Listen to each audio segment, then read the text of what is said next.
My boyfriend, Van, 33M, and I, 24F, have been dating for the past 3 years. We met over Bumble, and after going out on a few dates, we knew we had stumbled upon something extraordinary. Despite the significant age gap, our connection felt effortless. We bonded over our love for travel and adventure. From the very beginning of our relationship, I always made it very clear to Van that I was not ready to settle down anytime soon. I cherished our adventures and the freedom to explore life without the commitment of marriage. Van always seemed understanding, assuring me that he valued our relationship and was in no rush for anything more. 3 months ago, Van and I attended his friend's wedding. I met some of his college friends, and amidst the celebration, a few of them playfully teased us, wondering why we weren't married yet. I chuckled nervously, brushing off the question with a shy smile. After returning from the wedding, Van's behavior took an unexpected turn. He began flooding me with social media posts that emphasized the importance of women getting married and having children before the age of 30. Initially, I found it a bit peculiar but didn't think much of it. However, his behavior escalated. He started asking his sister if we could babysit her kids on the weekends. Being a working professional, weekends were my time to unwind and enjoy some relaxation. Initially, I didn't mind having the kids over occasionally, but it soon became a regular occurrence, and I began feeling uneasy about the whole situation. What annoyed me the most was how he would volunteer to babysit his sister's kids without even consulting me. I would make plans, even securing reservations for us to go out during the weekend, only for him to cancel them, citing the need to watch his sister's kids because she needed a break. I began to suspect that he was doing this intentionally, perhaps in his weird little way to prepare me for the future. What irked me even more was that every time we babysat those kids, I ended up being the one looking after them, while Van remained glued to the TV with them for the entire day. The situation not only disrupted my plans to relax but also left me feeling like I was shouldering the majority of the responsibility during these babysitting sessions. When I realized that he wasn't going to stop this charade, I started to make plans to hang out with my friends without him. This really seemed to piss him off. He insisted that as a woman I should be looking after the kids and leave him alone with them. I told him that he was the one who was inviting them over every time without asking me, hence they were completely his responsibility. He started to protest if this was how I was going to treat our children one day. I was shocked to hear such a disgusting comment from him out of nowhere. I angrily reminded him that his sister's kids were not mine to look after, so he couldn't force me to babysit them when all he did was drink beer and burp on the couch. I went on to tell him that I was neither looking to settle down nor was I looking to have children anytime soon. He later apologized to me for how he had spoken to me, and I thought he had finally learned his lessons. Over the next few weeks, he didn't bring up the matter and we had a few great dates. Then, out of nowhere, when we were out on a date, I caught him staring at a family sitting nearby. He then turned to look at me and started to talk about how my biological clock was ticking already and we should get pregnant as soon as we can. His words started to scare me as I realized he was no longer playing around. Despite me saying I wasn't ready, it seemed like Van wasn't listening. He was getting more and more obsessed with the idea of getting married. The pressure was getting too much, and I knew I had to talk about it before it messed up our relationship. One evening, after spending the day preparing a grand meal for us, I decided to have a more open conversation regarding this so I could understand where he was coming from. As we sat down to eat, the aroma of the food couldn't mask the tension that lingered in the air. I took a deep breath, gathered my thoughts, and finally broached the subject. I looked at Van, my fork pausing mid-air, and said, "Van, we need to talk about something important." His eyes met mine, and I could sense a mix of anticipation and unease. I began by expressing my feelings about marriage and how, at this point in my life being just 24 years old, I wasn't ready for such a commitment. I explained that I valued our relationship immensely but needed time to grow individually before taking such a significant step. I told him that I did not want to be married for at least the next 4 years. Van, however, seemed taken aback. He tried to convince me with tales of happily married couples, the joy of raising children, and the security that a marriage could offer. His arguments were heartfelt, but I knew that they didn't align with the priorities I had set for myself. As he continued to make his case, I stood my ground, emphasizing my desire for personal growth. I made it clear that I was not ready for marriage, let alone getting pregnant at such a young age. It became a challenging conversation, with both of us expressing our perspectives passionately. Despite Van's attempts to sway my opinion, I remained firm in my stance. I explained that rushing into marriage wouldn't be fair to either of us and might jeopardize the very relationship we cherished. Hearing his continuous argument and feeling the weight of our differences, I took a deep breath and told Van that if my reluctance to marry were a deal breaker for him, perhaps it would be best for us to part ways. I saw a flicker of panic in his eyes. Van began to protest vehemently, his earlier conviction momentarily wavering. He backtracked, assuring me that our relationship meant more to him than any societal expectations or predefined timelines. He claimed that he just needed time to adjust his own perspective. He assured me that he would respect my choices from now on and give our relationship the space it needed to thrive. Although I wasn't fully convinced, I did observe the sincerity in his eyes. His reassurances held a promise that he had grasped the essence of my feelings and that the topic of marriage wouldn't loom over us like a storm cloud any longer. With a reluctant yet hopeful nod, I agreed, thinking that I would not have to worry about this again. After our serious chat, things chilled out. Van stopped bugging me about getting hitched, and we got back to our cool, adventure-filled groove. We continued to hike, explore, and enjoy life without any pressure. It felt like we had found our sweet spot again. My sister's birthday was coming up in a few weeks. I was delighted to be flying back home and meeting my family after a long time. On the days leading up to her birthday, I noticed that Van spent an unusual time on his phone. He would act a bit odd every time I walked into the room, and it made me wonder what was going on. I tried not to jump to conclusions, but the uneasy feeling lingered, like a storm brewing on the horizon. I couldn't shake the thought that something was going on with him. When we flew back to my hometown for my sister's birthday, Van's behavior became even more perplexing.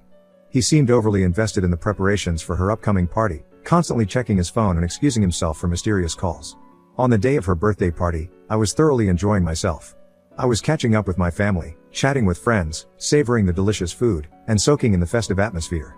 Laughter and music filled the air, creating a joyous backdrop to the celebration. Amidst the lively chatter and celebration, Van decided to call everyone's attention by clinking his glass. His voice cut through the merriment, and a hush fell over the crowd as all eyes turned toward him. I felt a knot form in my stomach, a sense of unease settling in as I tried to comprehend what he was trying to do. Van began talking about how his life had changed since the day he met me. He smiled and started describing how he never thought he would settle down until he met me. I was bewildered and confused about what he was doing. He walked up to me and suddenly got down on one knee. I gasped in shock as my family and friends erupted in a chorus of encouragement, cheering him on as he took out a ring. He continued to say how he couldn't wait to spend the rest of his life with me and eventually start a family. Van's eyes held a mixture of anticipation and hope, as he continued to hold out the ring awaiting my response. I was so shocked seeing what he had just done. He knew very well how much I didn't want to get married, but there he was, a shiny ring in hand, asking me to say yes in front of everyone. In that charged moment, I grappled with conflicting emotions. The festive celebration had taken an unexpected turn, and I found myself standing at the center of attention. Panic set in. I looked around at all the familiar faces. My mother looked like I had just won the lottery. My sister smiled at me, mouthing me to say yes to Van, and all my cousins were giggling. I felt like a deer caught in headlights. My boyfriend had this hopeful look in his eyes like he just aced a math test and was waiting for a high five. In the midst of my internal freakout, I shook my head. I can't, I finally uttered, the weight of those two words hanging in the air. Van's hopeful expression faltered, replaced by a mix of sadness and confusion. His disappointment was palpable, and I could sense a tinge of embarrassment in the silence that followed. My family members exchanged glances, their initial enthusiasm replaced by a hesitant awareness of the unfolding scene. Van stood up slowly, the glimmer of the ring now dimmed. He attempted a strained smile, attempting to downplay the rejection.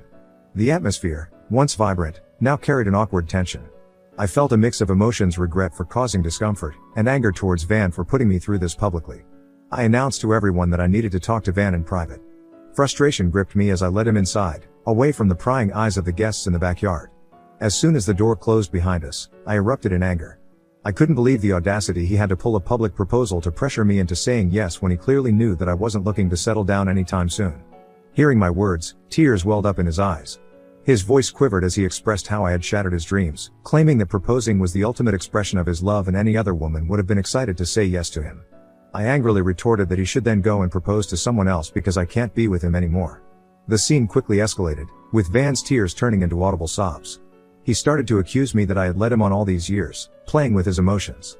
I reminded him about our past conversation and how I never signed up for this emotional roller coaster, so I didn't understand how I was suddenly the bad guy. The commotion caught the attention of my sister and mother, who rushed in with concern etched on their faces.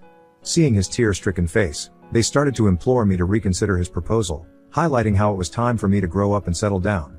I couldn't believe how my own family could force me to get married when I had already clearly expressed that I was not ready. My sister told me that I had no right to embarrass Van in front of everyone. I looked around and saw some of my friends giving me sympathetic glances, thinking I was crushing my poor Van's dreams. Overwhelmed by the embarrassment and the persistent opposition from my family, I couldn't bear the weight of the situation. I quietly walked out of the party, leaving Van to continue his emotional display in front of everyone. Since the incident, the atmosphere at home remains charged. Van, overwhelmed by embarrassment and the aftermath of his heartfelt proposal gone awry, decided to fly back alone. I was a bit relieved as I knew that we needed space at this moment. Even though he is gone, the awkwardness continues to linger, with my family questioning my decision and attempting to sway me toward reconsidering his proposal. Despite sticking to my guns about not wanting to get hitched, I find myself grappling with guilt. The image of Van's sad face keeps replaying in my mind. Did I break his heart? Maybe. But at least I didn't break my own in the process.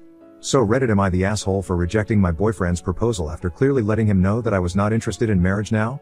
Update 1. In the aftermath, since I wrote this story, a lot has happened in my family.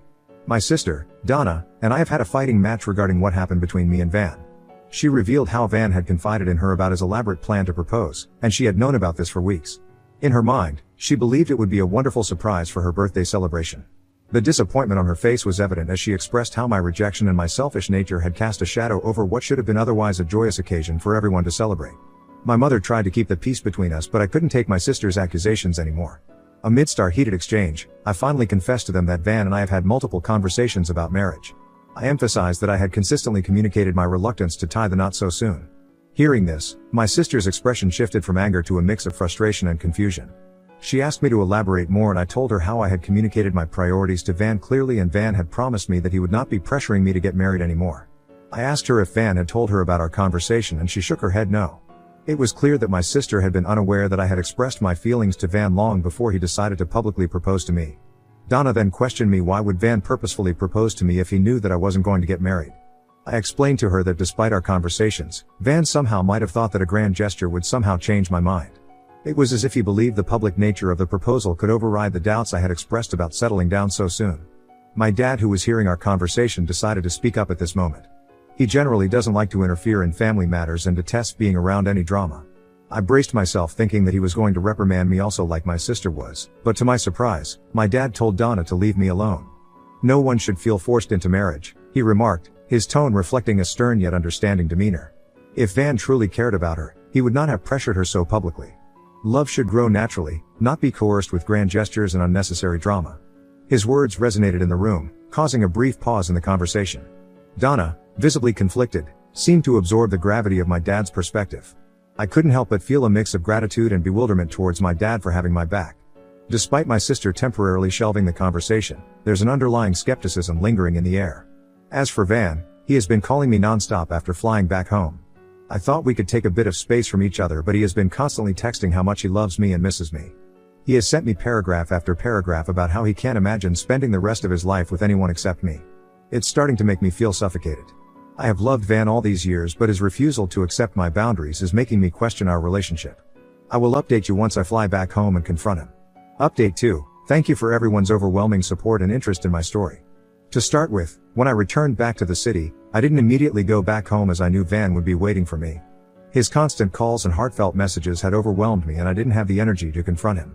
I decided to stay at a nearby hotel for a few days while I went to work. Despite my initial resolve to address the situation calmly, his relentless pursuit became overwhelming. 2 weeks later, I decided it was time for a face-to-face confrontation. I invited Van out for lunch, and he was excited to see me after so long. As I met him, the weight of unspoken words hung in the air. His eyes pleaded for reconciliation, but I knew deep down that our paths had diverged irreversibly. In a quiet corner of the restaurant, we laid bare our feelings. I recounted how the public proposal, despite his good intentions, had become an unforgivable moment. I conveyed the embarrassment and discomfort that lingered in the aftermath, emphasizing the strain it had put on relationships within my family. His eyes mirrored a mix of regret and realization hearing my words. He then started to protest, insisting that everyone would forget about this incident once we got married. I sighed in exasperation, looking him in the eyes, and firmly conveyed that I didn't want to be with him anymore. His eyes grew wide in shock as I continued to explain that I didn't want to be married to someone who would knowingly force me into a corner publicly. I stressed the importance of respecting each other's boundaries and choices, emphasizing that genuine love should be considerate and patient. He started to profess his love again, narrating how he wanted to grow old with me. Yet, I stood firm, reiterating that we clearly wanted different things in life and I was not going to change myself for him. Emotions ran high, tears flowed, and Van continued to plead. I empathized with his heartbreak but stood resolute, unwilling to compromise my own priorities. His initial shock started to turn into resentment, and his frustration began bubbling to the surface. He began to accuse me of holding him back, even using derogatory words like gold digger. He argued that all his friends were settling down, building families, and here he was, trying to convince me to get married. He told me how he was the best thing to ever happen to me and I was a foolish girl if I decided to let him go. His words were laced with so much bitterness and desperation that I couldn't help but laugh, which stopped him mid-track. His claim of being the best thing to ever happen to me struck me as ironic, considering the emotional turmoil his grand proposal had caused to me the last few weeks. I told him that I had been feeling guilty a few days ago for rejecting his proposal, but watching his reaction had solidified the fact that I was right not to marry him. Van, caught off guard by my response, seemed momentarily lost for words. I could see the realization dawning on him, even if reluctantly, that I was not going to listen to his demands. With a heavy sigh, I wished him luck for his future and told him to not bother me ever again. I also let him know that I would be coming by the next day to pick up my things from our place so I could officially move out. Van reluctantly agreed, a mix of resentment and acceptance etched on his face. As we parted ways, I couldn't help but feel proud of myself for standing up for what I wanted. It wasn't about relishing in his disappointment. Instead, it was the importance of standing up for what I truly wanted, even if it meant disappointing someone else. Update 3, it's been about 4 months since I broke up with Van. My life has been going surprisingly well. After our breakup, I moved out from his place into a flat where I lived with a great roommate. It has been a bit daunting to adjust to a new space, but the clarity of newfound independence offered a glimmer of hope. It felt like shedding a weight I didn't realize I was carrying while dating Van. In the days that followed, I faced my fair share of questions and raised eyebrows from my family. My sister, Donna, initially struggled to accept the situation, still holding on to the notion that I had let go of something good. Aware of the lingering concerns, I decided to invite Donna to visit me at my new place. The intention was to spend some one-on-one time with her, giving us the chance to have a heartfelt conversation, without the prying ears of our family members. When she visited me, we could finally talk about everything. I started by acknowledging her concerns, understanding that my decisions might have seemed sudden and unexpected to everyone as I had been with Van for a long time. I wanted to reassure her that my breakup with him wasn't about rejecting a good thing but about recognizing what truly made me happy. We delved into the dynamics of my relationship with Van, the pressures that had been building, and how his grand proposal had become the tipping point that eventually forced me to break up with him. Donna, with a mix of curiosity and concern, asked about my emotional state during and after the breakup. I explained the relief that came with shedding the expectations that didn't align with my desires. We shared a few laughs about the awkwardness of the proposal incident, finding some humor in the chaos. The conversation then shifted to the positive changes in my life post-breakup. I highlighted the freedom I had now to make decisions in my life without the constant worry and pressure of what my partner would want and how I had been rediscovering myself. Donna listened, starting to understand my perspective. In the end, she assured me that if this was something that made me happy, then she didn't want to stand in my way. I felt relieved hearing her words. Our talk then transitioned from the heavy topics to more lighthearted banter. Over the course of her stay with me, we had a great time and I took her around the city for sightseeing. Since my sister's visit, my mother has also started to see that I have been doing much better without Van. She has apologized to me over time for judging me that day and has assured me that I have the autonomy to decide when and if I ever want to get married. She emphasized that my happiness and well-being were her primary concerns and she would stand by my decision no matter what. Life has taken a turn for the better. The weekends are now mine to relax and enjoy without the stress of babysitting or unexpected marital discussions. I have rekindled old hobbies, taken spontaneous trips with strangers, and found solace in the simplicity of being true to myself. As I reflect on these 4 months, I can't help but smile at the progress I have made. The breakup, once a source of guilt, has now become a pivotal point in my journey of self-discovery. I am forging ahead, embracing life on my terms, and relishing the freedom to grow at my own pace. My life isn't perfect, but it's filled with moments of contentment, laughter, and the simple joy of being free to write my own story.